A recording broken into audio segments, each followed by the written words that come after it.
Good morning, people from not so sunny California. It is March 28th. Welcome to My Left Ear. This is my channel, My Left Ear, because I get information and guidance through my left ear. Seriously. My name is Carrie Freeman, and I do this YouTube channel. It is political. Encompasses political and psychic commentary, and then I branch out into some spirituality and philosophy and hopefully some life affirming messages.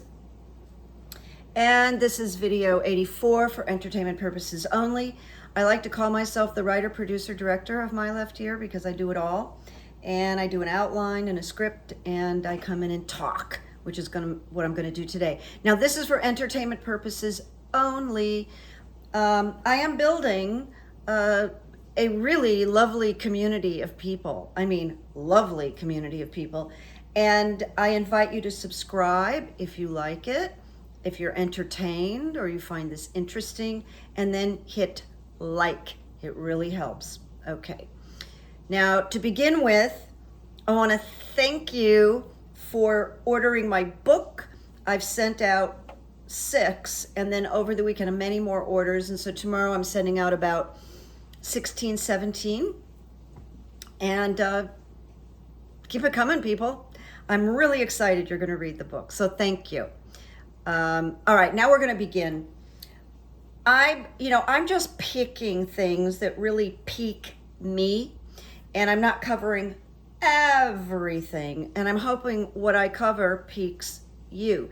Now, when I start chiming in more often, which I will, because we're building this, I still have my YouTube mentor who's helping me set things up. I want to talk about Ginni Thomas, the wife of Supreme Court Justice Clarence Thomas.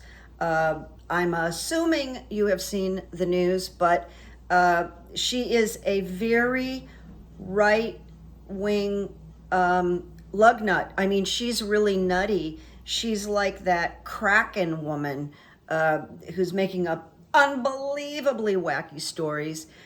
But Ginni is married to a Supreme Court justice, okay? And she's doing all these machinations with the coup behind the scenes. She refers to, so they found a ton of text messages between her and Mark Meadows about setting up the coup.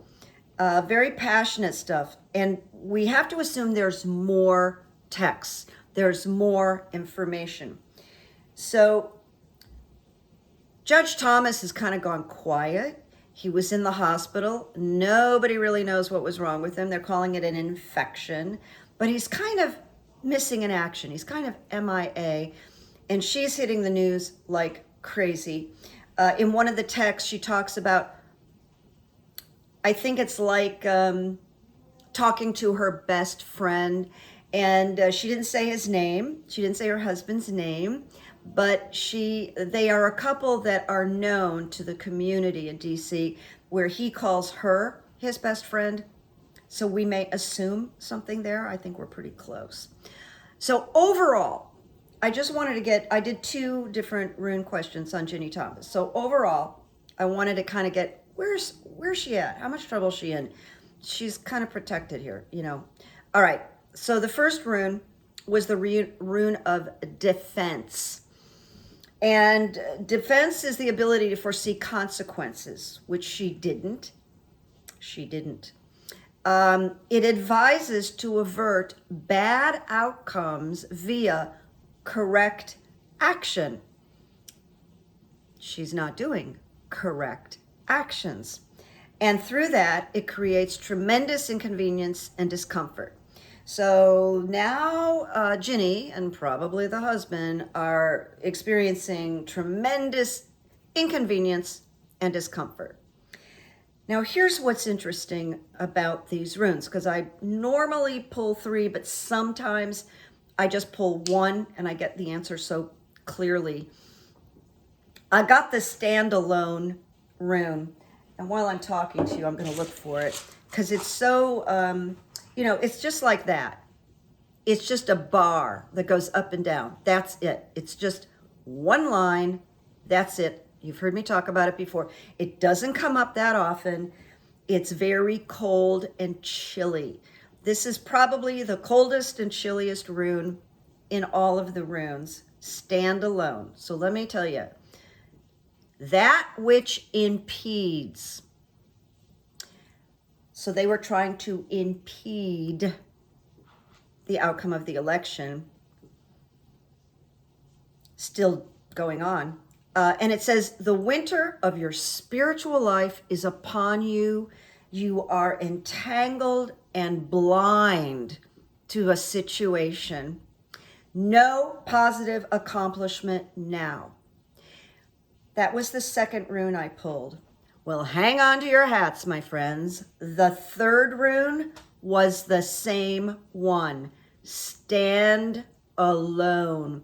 She is in the winter of her spiritual life, or what she thinks is her spiritual life. I mean, they were talking about God and stuff. Like, God wants us to overturn the government. God, it's so convenient, isn't it? All right. Not looking good for Ginni. Not like, really, she's in quite the pickle. Now, right now, the January committee is, as of today, could change, split on whether to subpoena her or to start out by inviting her to speak to the January committee, which she's not going to do.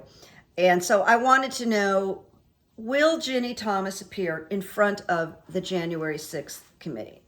So the first rune I got was the rune of protection. Now, protection comes with new challenges and opportunities. But it advises your correct conduct are the only true protection. So we know with Ginni Thomas, her conduct is so opposite of correct. All right. Then the second rune was of the warrior. And you know what? She's a warrior. Not for the right things, but she's a warrior. And it says, it's coming back to her. It's coming back to her. Battle is always with the self. Look within, as the molding of character is the issue here. She has none. And then we get the unknowable rune. That's the blank rune. Both sides are blank. It's a kind of frustrating. It's considered a mysterious rune, but it's both the beginning of something and the end of something. So it's the beginning of strife and difficulty for her. Not sure about Clarence yet, the husband. But there's huge calls for him to either recuse or resign. My feeling about Clarence Thomas is that he has this gigantic ego. He was always guilty of harassing Anita Hill and got off because a whole bunch of white men voted and got him on the Supreme Court. And Anita Hill told the truth and was unbelievably classy, like Judge Jackson was this past week. So Ginni will get into trouble faster than Clarence, and he will go around, trying to pull all kinds of favors, all kinds of things. It'll just make it worse. This couple and what they've been up to. Now, also, there's this question. Did he know? Of course he knew, people. Of course he knew. This couple has no children. They're bonded. They're like aligned in their right wing nut thing. Of course he knew. What do you think their pillow talk was about? What do you think their dinner talk was about? I don't even have to, but I'm not a paid pundit, so I can say that very easily. The paid pundit is, well, we don't know, Okay, come on. He knew. All right, now I'm going to move on from Ginni and Clarence, the toxic couple. Ukraine, which, as I've said, is on my mind 24/7. with a heavy heart. So I asked, what's Ukraine going to look like within a year? Okay, I wanted to give it some time. And I got the rune of protection, but in the reversed position. And it says, look carefully at all associations you form at this time. And it just means Zelensky has to be very careful. But I got much more on the next two runes. I got the rune of movement, which is very positive for Ukraine. It's transit, transition, movement, new attitudes, or a new life. It's a gradual development and steady progress. It does say, and I'm quoting it here, a relationship may need to undergo changes if it is to maintain growth. Now, my interpretation, my left ear says this is about compromise so that Ukraine can begin rebuilding, because the rebuilding is, well, it's just, I don't even know if there's a word. Rebuilding is just humongous. But they will and they can. So I'm going to go further with I said rebuilding. It says you have progressed far enough to feel a modicum of safety. Face the future reassured. So that's very positive. And we're talking about all of this taking place like in a 1 year. Then I got breakthrough, one of my favorite words, because I call my business Breakthrough Hypnosis, by the way. Breakthrough. All right, now we're talking about Ukraine. A major shift or breakthrough in the realm of self-change. I mean, clearly this is changing Ukraine and the people. A complete transformation in attitude is radical. No longer living the ordinary life. Oh my God, that's an understatement, right? Now, my left ear just zoomed in and said to me, there's a huge moment will be seized. There's going to be like a huge announcement, news moment will be seized. That came in through here, not through the runes. We wait. But it does say a major period of achievement is often introduced with the breakthrough rune. It says darkness is behind you, daylight has come. What has happened to Ukraine, the slaughter of the people, the babies, the women, the men, the buildings, their structures is just beyond comprehension. But this reading about Ukraine is actually very promising. And I will say, there's been a lot of questions about, well, I'm going to get to Putin in a minute, okay? So I want to continue on. So the next question I asked the runes, will a group of oligarchs rebel against Putin? So I got gateway reversed. Really interesting. There's a speeding up, an acceleration, but there are stops and starts. So it says to me, yeah, there's conversations going on about how do we stop this guy, whatever that looks like. There is a chance that these oligarchs could get busted by acting from weakness or being hurried, and they might create a more severe problem for themselves. So even though I think there are oligarchs talking about we got to stop this, we're losing everything. Something emerged in Twitter or something the other day through the news that an oligarch said, I don't drive a car and I don't even know how to get my dry cleaning. And you got to know that's true for multi-billionaires. They don't even know where the refrigerator is. And then the final rune on this thing with the oligarchs is blank again, unknowable, mysterious.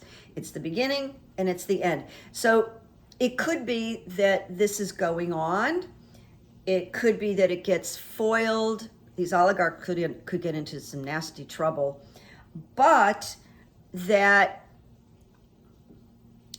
there is a separation, a retreat, a separating of old paths, a shedding, a radical shedding of old skin. So it begins the end of Putin anyway, if that makes sense.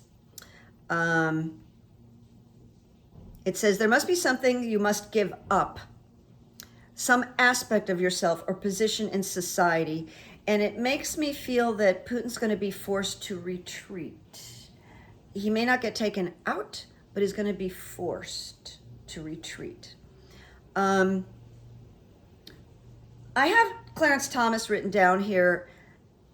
I feel like I want to wait because right now I have this feeling, this sense that he won't be accountable. There are no rules or laws for the Supreme Court, unfortunately. So he's in like kind of a very powerful position. We wait on Clarence Thomas. I'm not convinced that his health is okay. So I do want to mention that to you. And I have felt that way a long time, by the way. Not just recently, way back. So, Clarence. Is Putin losing? Well, he's weakened tremendously. I think we can't know everything, but I tell you what, I listen to the generals because some of these generals, McCaffrey, they're just brilliant and how they know the mechanism of war. It's sad that they have to know that mechanism. The losses for Putin are just extraordinary. The loss of his troops, the weakening of his troops, the loss of generals, so the troops don't even know what they're doing, what they're supposed to be doing, but they have decimated some cities. Ukraine has many more weapons, but still not enough. And we're just praying that they get this support. And I had a thought. And the thought was, because I'm half Ukrainian, my mother's family, and my grandmother came over from Ukraine. And I'm really feeling that connection in a way that I never felt before. And I'm watching the Ukraine people and we're seeing what they're made of. They're made of some unbelievable courage and grit. And I personally am taking strength from what I'm witnessing. Personally, for me. However, what I want to say is that our Democrats and our Democratic leaders need to take a lesson from Zelensky and from the Ukrainian people about fighting for democracy. Because right now, I don't feel that grit is there.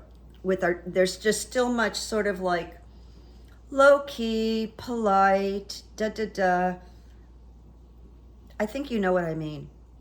Our Democrats need more Ukrainian blood for the fight for democracy and voting rights and on and on.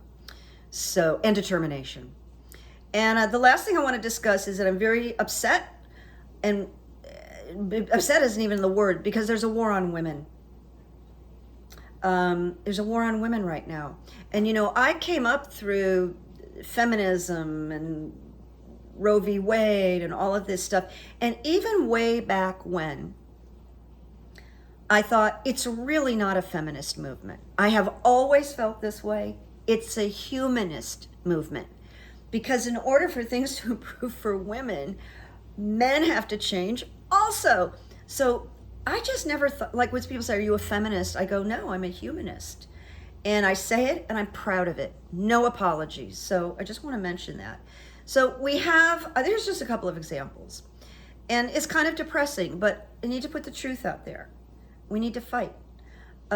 Judge Ketanji Brown Jackson received flat out abusive treatment during her, what do they called it? During the questioning. It was embarrassing, it was shameful, it was ugly, and it was totally unnecessary. Now she came out just like a superstar. She knew what she was going into. Clearly, she was prepared for it. She wasn't reactive. Good for her. They say she's going to make it, and I believe she is. I didn't do runes on it, but I think she is going to make it, even with all the... And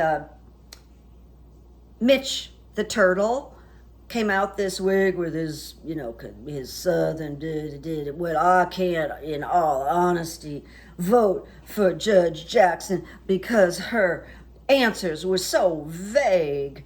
Like Bill Barr's answers weren't vague. He committed perjury. Kavanaugh committed perjury. I mean, well, okay, I don't need to say anything. You understand. There is a GOP Texas lawmaker named Tony Tinder Holt, all right?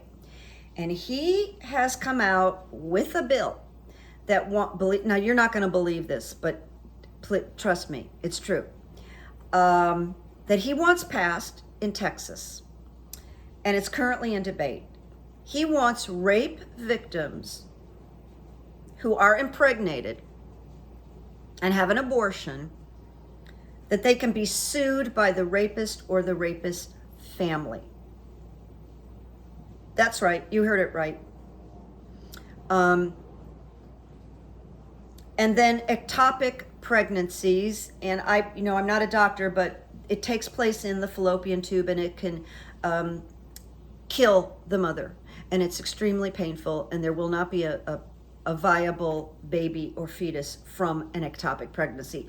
But if a woman doesn't get that taken care of, she most of the time dies. And they want that no treatment for ectopic pregnancies. So we can turn this around eventually, but it'll take a while. But I just had to talk about the war on women. So here I am looking for quotes, and I just found this bit of dialogue from a movie. Very entertaining, very interesting. I'm always trying to kind of stimulate you, entertain you. So there was a movie out called Being There. And I failed to look up the year it was out. Being There. And it was an odd comedy. When it came out, it got mixed reviews, and then since then it's thought of as kind of brilliant. Peter Sellers played the lead, and he played a character named Chauncey Gardner. Now I'm just going to read you a little tiny bit so that this dialogue I'm going to share with you will make sense. The movie is about, I'm going to put my glasses on for this. The movie is about a simple-minded, middle-aged gardener who, after a lifetime of seclusion and safety in a Washington, D.C. townhouse, gets his first exposure to reality outside the walls of the sheltered existence. His only reference to the world is through his childlike addiction to television. And when a chance encounter brings him into the inner circle of a dying billionaire, powerful DC billionaire, he finds himself the toast of Washington's political elite. Okay?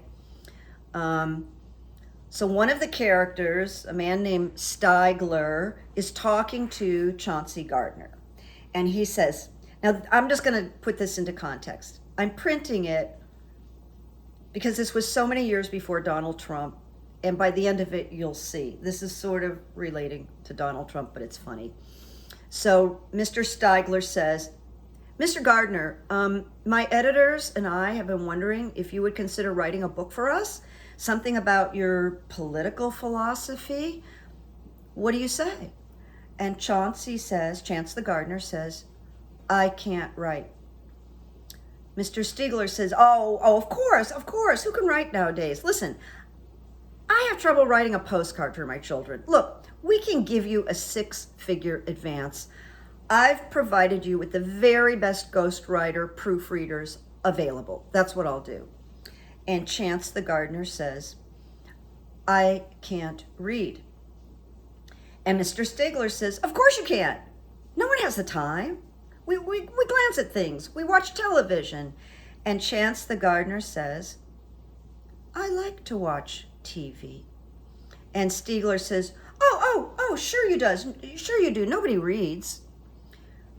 So I just thought it kind of described, except Chance was a really nice person, very gentle character in this movie. But everybody, he said such simple things that he was mistaken for being profound and brilliant. That's the humor in the movie. And he became kind of a leader by saying, I like to watch. That's actually one of the best lines from the movie, but you have to see the whole movie. But I can't read Donald Trump. I don't write Donald Trump. I like to watch TV Donald Trump. Who knew that Donald Trump was actually Chance the gardener? So it's kind of amusing, isn't it? Sometimes I just, I share stuff with you, and sometimes I just go on impulse. I'll tell you a little story, political story. I was in Ralph's yesterday, and I was, the self-checkout. I'm really good at that now. And I'm self-checking, and like a real nice looking man in my age range walks in, and he seems to know the checkers, and he's friendly. Hey, and he goes, Jimmy, we're going to have a nuclear war.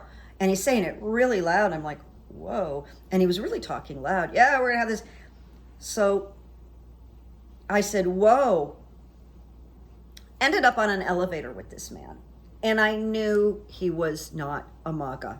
It was just, I knew it. Okay. So we get on the elevator, and I said, something to him, and he just starts talking, like a Democrat, and this is what I think is going to happen, and blah, blah, blah. And we just had kind of an interesting political conversation. But he was like out loud, just, we're gonna have nuclear war, World War III. It was like, oh my God, like, you just shouldn't do that in a grocery store. Anyway, he wasn't crazy, because I talked to him by our cars. Just passionate. So everybody's asking, psychics, readers, mediums, is there going to be World War III? Is there going to be a nuclear? On purpose, I haven't thrown the runes on it. Somehow it doesn't feel like a good idea. Somehow it feels a little irresponsible. However, every time my left ear goes there, we have real doubts whether that's going to happen. But I can't guarantee anything. I'm just telling you that much, because that is too serious, I think, to sit here on my YouTube channel and say that to people. It's certainly possible. But when I go there, I feel kind of stopped. But we're living under that fear. They are. So I want to continue sending white light, and I want to ask you. Now, someone wrote me and said, what about sending white light to Putin? And that's my friend in New Mexico. Hi there. And I kind of, I don't know. For me, I know what she meant.